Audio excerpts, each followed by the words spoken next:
It was, the book says, a brilliant psychological game to lure Hitler into the trap.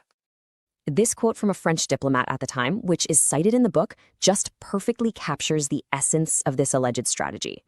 It wasn't a clumsy accident. It was a carefully spun web, and Germany, feeling confident and totally misunderstood, flew right into it. And that brings us to the final act. According to the book, all these threads, the geopolitical fear, the financial rebuilding, the diplomatic acting, it all came together in the late 1930s to produce the exact war that the British planners had supposedly wanted all along. So if you look at the timeline through this lens, everything changes. The Rhineland reoccupation in 36, that was a test, and the Allies intentionally did nothing. The Munich Agreement in 38, not a desperate plea for peace, but a strategic move to hand Czechoslovakia to Hitler, clearing his path toward Russia. The guarantee to Poland in 39, that was the final tripwire. It guaranteed that when Hitler finally invaded, Britain would have its war.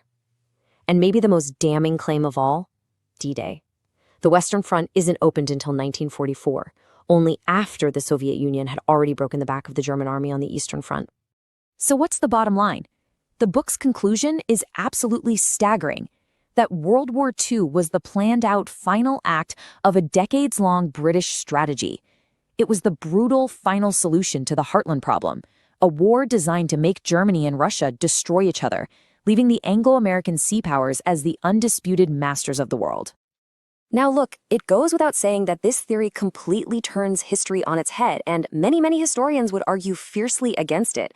But whether you think it's credible or just a wild conspiracy theory, reading it forces you to ask a really important question.